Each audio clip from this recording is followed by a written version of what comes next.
খবরটা একই সাথে বাংলাদেশের ফুটবল ভক্তদের জন্য ভীষণ আনন্দের, আবার একই সাথে এই খবরটা বাংলাদেশের ভক্তদের জন্য খানিকটা হতাশার। খবরটা হচ্ছে যে অস্ট্রেলিয়া অনূর্ধ্ব 20 দলে ডাক পেয়েছেন বাংলাদেশের আরহাম ইসলাম। এই নামটার সাথে বাংলাদেশের ফুটবল ফ্যানরা খুবই খুবই খুবই পরিচিত। এই ডিসেম্বরে অস্ট্রেলিয়া অনূর্ধ্ব 20 দল জাপানে একটা ট্রাই নেশন সিরিজে অংশ নেবে, যেখানে খেলবে স্পেন আন্ডার 20, এরপর জাপানের অনূর্ধ্ব 20 দল এবং জাপানের একটা ক্লাব। তো সেখানে অস্ট্রেলিয়া অনূর্ধ্ব 20 দল পার্টিসিপেট করবে। সেই কারণেই যে স্কোয়াড ঘোষণা করা হয়েছে সেখানে রয়েছে আরহাম ইসলামের নাম। এই আরহাম ইসলাম বাংলাদেশে এসেছিলেন 2024 সালে।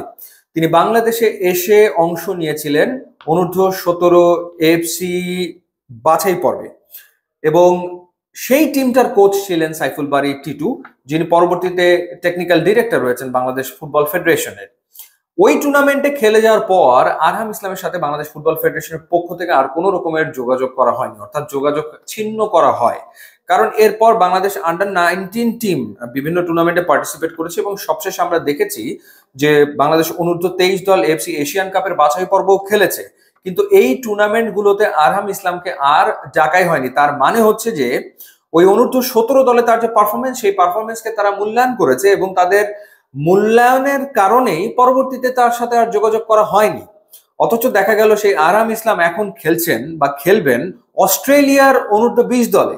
এরপরে তিনি হয়তো অস্ট্রেলিয়ার অনূর্ধ্ব 23 দলে খেলবেন, এবং কে জানে তিনি হয়তো অস্ট্রেলিয়ার ন্যাশনাল টিমে খেলবেন, তিনি হয়তো বিশ্বকাপেও খেলবেন। অথচ এই আরহাম ইসলাম কিন্তু নিজেই বেছে নিয়েছিলেন বাংলাদেশকে, অর্থাৎ তিনি বাংলাদেশকে রিপ্রেজেন্ট করতে চেয়েছিলেন, তিনি বাংলাদেশেই তার ফুটবল ক্যারিয়ার গড়তে চেয়েছিলেন, ন্যাশনাল টিমের ক্যারিয়ার গড়তে চেয়েছিলেন।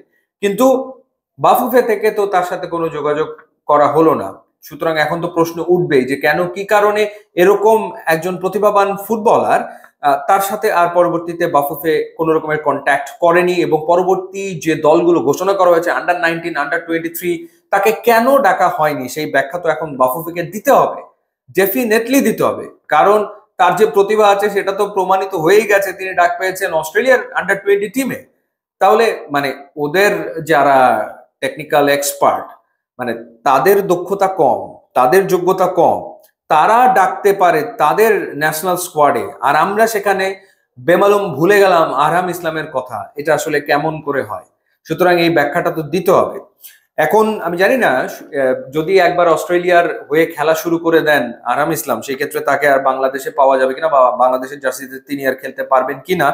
যদি সুযোগ থাকে অবশ্যই তার সাথে বাফুফের যোগাযোগ করা উচিত, এবং সে যাতে খেলতে পারে বাংলাদেশের জার্সিতে আন্ডার 23-তে কিংবা ন্যাশনাল টিমে, সেই ব্যবস্থা বাংলাদেশ ফুটবল ফেডারেশনের কিন্তু করা উচিত বলে আমার কাছে মনে হয়।